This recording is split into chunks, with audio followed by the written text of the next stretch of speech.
All right, so let's get into the doctrine of vocation, or maybe a more immediately easy way to understand it, callings. God calls us to specific relationships and to specific work, tasks, responsibilities. So let's work through this. Now, before we even get into vocations, what God calls us to do, there's simply who God calls us to be. Your chief purpose is actually a passive one, not an active one. Your chief purpose in life is to be loved by God. God your Father who made you, right? God the Son who redeemed you, God the Holy Spirit who wants to dwell in you, that you might live with our triune God forever, loved by him. Your chief purpose is a passive one. Every good parent has a child so their children can be loved by them. And in response, hopefully their children also love their parents, right? Honor them, thank them, serve them, obey them. In response, hopefully every human being loves God their Father, loves Christ their Lord, loves the Holy Spirit, honors God, thanks God, serves God, obeys God. So while the Christian's purpose is to glorify God in all that we do, it starts even more simply than that. Your chief purpose is to be loved by God who made you. And I think there's a lot of comfort in that as our chief purpose.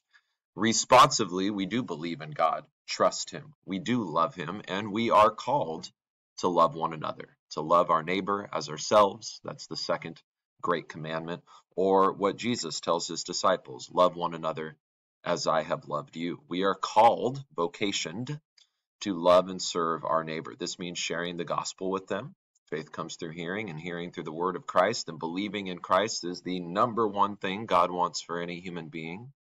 Right? So we share the word of God, we share the good news with those we're in relationship. We care for their physical needs. You see Jesus doing this in his ministry, right? Jesus doesn't only go around preaching God's word.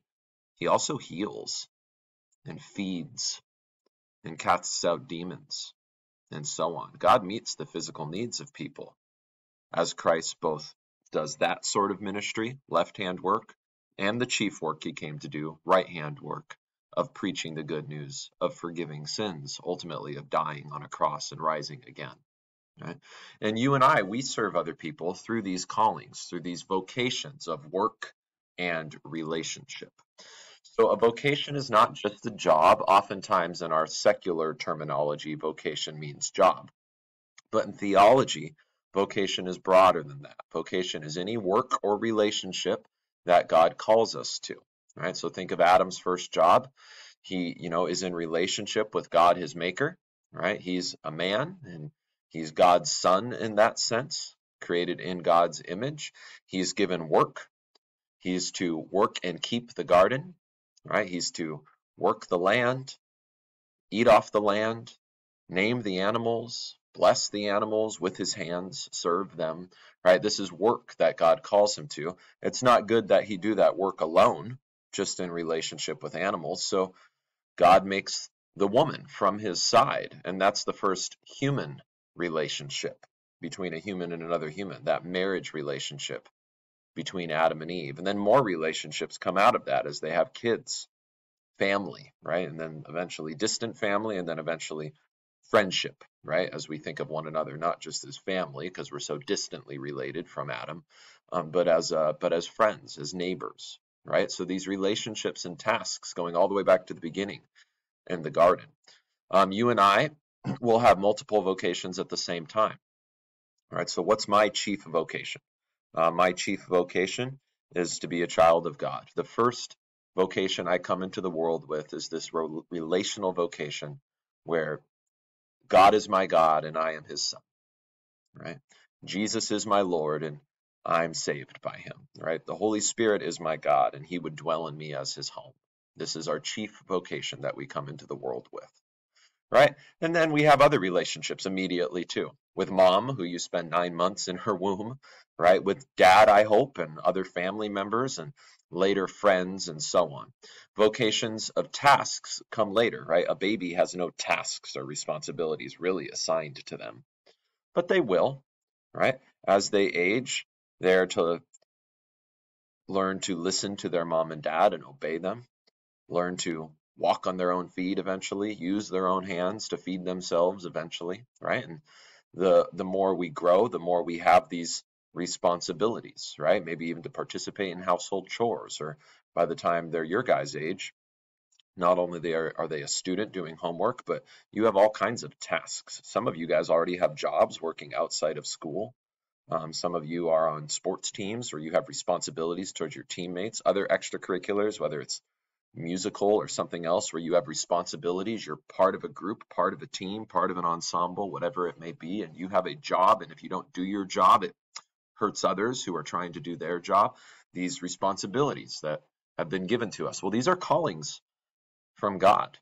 As long as they serve others in a godly way, they're God's callings on us. So we have multiple vocations at one time. We will also have different vocations at different times of life. Right now, I'm a teacher, but I haven't been a teacher my whole life. I was a student most of my life. I'm a student now as I try to finish my grad degree, right? But I won't always be a student. I may not always be a teacher, as much as I enjoy it and imagine doing it for many years to come. You know, I'm probably not going to do it if I live to be 80. I don't think I'll be a teacher at 80, right? Maybe, who knows, right? But our vocations will change throughout life. Some people have one job their whole career. Some people have multiple jobs. Some people have the same kind of group that they're close to their whole life. Maybe the same spouse. Hopefully you have a spouse for life. That's God's intention. Maybe the same group of friends. But you know, most of my friends from high school, I'm not still in touch with, for better or worse, right? I have different friends now, so I'm still called to be a friend, but to different people. As people come in and out of your life, as people move, as people grow distant, and so on. So different vocations at different times. Opportunities to serve God by serving others, no matter what vocation you're in, the long-term ones, the short-term ones, the relational vocations or the work vocations. These are opportunities to serve God. Jesus says, whatever you did unto one of the least of these, my brothers, you did unto me, right? So as we love one another, as we serve one another, we're loving and serving Christ. That's what he says, right? Vocations of work or occupations are not to be your chief source, or especially not your only source of identity. This will result in a shallow and unfulfilling life, especially if you lose that work, right? It is very normal for adults especially to, when you meet a new person, when you meet a stranger and you're making small talk and learning about each other, to ask, you know, hey, what do you do? Right? And really you're asking like what kind of work they're involved in. You know, are you a doctor? Are you a truck driver? Are you a plumber? Are you a, what are you? You know, what do you do? And our society tends to favor and think highly of certain kinds of things people do, and maybe even think lower or less of other kinds of things people do. You know, maybe we don't have high opinions of a janitor. I don't know why not. They work very hard. What would you do without janitors at our school? It'd be a mess, right? Some people have really high views of professional athletes. Why? Is it because that sort of entertainment is more valuable than other sorts of vocation? I don't think it is, right? But if our chief identity, if our only identity is in this vocation of work, this occupation, what will happen if you lose that job? Right? What about your vocations of relationship? Are they not more central? What about your relationship with the Lord? Is that not where your chief identity is? To be a son or daughter of God? Right? And vocations of work never must be seen as just a means to an end. Right? No matter what I do, it doesn't really matter. It's just the money I make doing it. That's what matters. That's not seeing your job as a vocation. That's just seeing it as a money-making method. Seeing your job as a vocation would be seeing it as God has called you to this work. And as you do this work well, as you work hard, it serves your neighbor. And as it serves your neighbor, it serves God. Imagine if I, as a teacher, saw my job as just a way to make money. So I just need to do whatever I need to keep doing to not get fired and keep collecting a paycheck. That's it. That's the only meaning in my job. I'd probably be a pretty lame teacher, and I don't want to be a lame teacher. I see my job as a way to serve students who God has put in my life by teaching them well. And I hope I do that. I hope I bring the word of God to you in a way that is helpful, in a way that you find meaningful, in a way that helps you grow as the Holy Spirit works through the word of God for that very purpose, that we all might grow together It's not just collecting a paycheck. If that's what it is, I'm not the right theology teacher for you. If I fail to see this job as not just a job, but as a vocation, God has called me to be your teacher here at this school, to teach you the Word of God here in this context. That's how I must always see it. So our vocations of work are blessings from God. God gives us fruitful labor to participate within our own hands. My hands get to do the left hand and right hand work of God. My voice, my videos get to do the right hand work of God in communicating the Bible to you. What a privilege. What an honor. And we should see all of the work that we do, all of the relationships we're put in as callings from God, a privilege and an honor to do that calling, to be of service to others, because as we serve others, we serve the Lord. Sacred or secular vocations, both are important, right? Secular vocations, things we might consider, like truck drivers and plumbers and doctors and lawyers. What does that have to do with church? What does that have to do with the Word of God, right? Well, if it serves your neighbor, it's God's work. It's God's left-hand work. It's a point of contact also between you and potentially unbelievers, right? Let's say you are a dentist. Is everybody in your chair a Christian like you? No. So they get to see your life, the life of a Christian, the way you talk to them, the way you treat them, right? How hard you work at doing a good job to bring health to their teeth, right? They get to hear your witness if you want, if you think the opportunity allows for you to share your hope and faith in Jesus. Secular vocations are often used by God for sacred purposes. And even if they weren't, they are still good and valuable and God's work as they remain just secular, doing God's left-hand work, right? If I need dental work, I don't go to my pastor. I go to my dentist, right? And you need both. You need the truck drivers. You also need your pastor. Right? Sacred and secular vocations allow us to serve God by serving our neighbors in very tangible ways, right? So without truck drivers, goods don't get to where they need to be. Without truck drivers, I didn't get to eat food at Chick-fil-A today because Chick-fil-A would have no food delivered to them that they could prepare and serve, right? So all of the hands involved in that, from the level of farming to relocating, truck driving, to making, cooking, to serving, right? Handing me the food in the bag. All of that served me in a very tangible way. I got to eat a lunch I enjoyed today. Right? That's all God's left-hand work done through secular vocations. Farmer, truck driver, chef, and so on. Secular vocations also allow us to open doors that sacred vocations could not open. An example, a non-Christian may resist the visit of a pastor, but not the visit of his Christian coworker. Maybe there are non-Christians who would never step foot in a church, but they would befriend a Christian, and maybe you are that Christian friend. Maybe you get to share Christ and his good news with that non-Christian in your life who would never hear it from a pastor because they have no interest in church.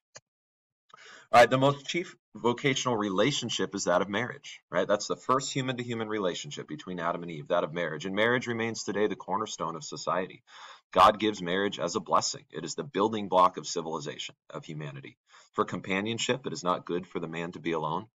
For chastity, right? God designed sexual intimacy to be within a marriage, right? To children to be the loved product of that marriage, right? For mutual love of one another, support of one another, not meant to be temporary but lifelong, right? Husbands and wives are called to love each other and be a blessing to each other. Vocations of parent and child, right? Parents are to be a blessing to children, to protect them, nurture them, teach them, bring them up in the way of the Lord, teach them about God, model forgiveness, model faith. Children are a blessing to parents. You guys know I have kids. I have 5 kids, right? And my children are such a blessing to me. I could not explain to you until your parents one day what the laugh or smile or hugs of children mean to a dad or to a mom, right? So as children honor, love, and forgive their parents, as children serve their parents in Christian love, this is an incredible blessing to moms and dads. Vocations of friendship.